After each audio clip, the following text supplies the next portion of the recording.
Compare करो Dawood Ibrahim versus Rahman डकैत।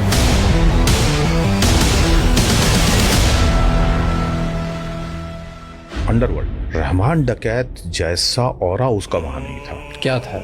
वो बड़े खतरनाक लड़ाके हैं।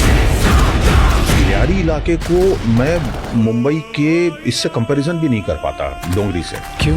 जब चौधरी असलम साहब ने उसको रेड किया था और उसको मारने की कोशिश की थी, 8 या 9 घंटे एनकाउंटर चला था। उस समय इनके पास में अधिकतम जो है LMG थी, फ्लाइट मशीन, पुलिस के पास। उनके पास से साला RPG सामने से आ रहे थे।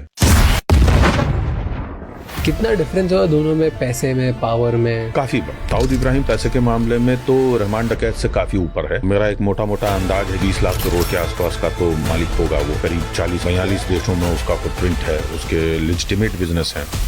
इन लोगों की स्टोरी में एक और प्लेयर थे, खनानी ब्रदर। पूरा का पूरा जो फेक करेंसी का कारोबार है, ये दोनों भाई मिलकर के ही चलाते हैं। At one given point of time वहाँ करीब 2000 करोड़ की इंडियन फेक करेंसी होती ही है और वो धीरे धीरे इंडिया में आता रहता है। ये बहुत बड़ा है आज भी बिजनेस। हाँ, करीब आप समझिए कि साल का 20 से 25 हजार करोड़ रुपए के आसपास की फेक करेंसी इंडिया में पंप की जाती है। Why are we not able to catch them? चूंकि वो सारी करेंसी जो है पाकिस्तान की एक बैंकनोट प्रिंटरी में छपती है, तो हमारे जो टोटल 22 सिक्योरिटी फीचर्स हैं उसमें से 17 वो लोग तोड़ चुके हैं। तो वो इतनी बेहतरीन प्रिंट होती है, इवन बैंक ऑफिशियल्स भी उसको कई बार डिटेक्ट नहीं कर पाते या पकड़ पाते। पार माफिया कितने करोड़ की इकोनॉमी थी? करीब 1 लाख करोड़ की। सिर्फ बॉम्बे में शराब खाना जितने पैसे का नहीं है, उससे ज्यादा पैसा जो है न्यौछावर में आने लग गया। कितना पैसा उड़ने? उस समय में मतलब दिन का 2-2 लाख रुपया इकट्ठा हो जाता था सुनिया महल में। और अगले 10 साल के अंदर मुंबई में कम से कम 2000 डांस बार। और एक वक्त ऐसा आया, ग्रांट रोड का जो टोपाज बार है वो मुंबई का सबसे बड़ा डांस बार बना, जिसमें कि एट वन पॉइंट जो है वो 500 से 600 लड़कियां होती थी,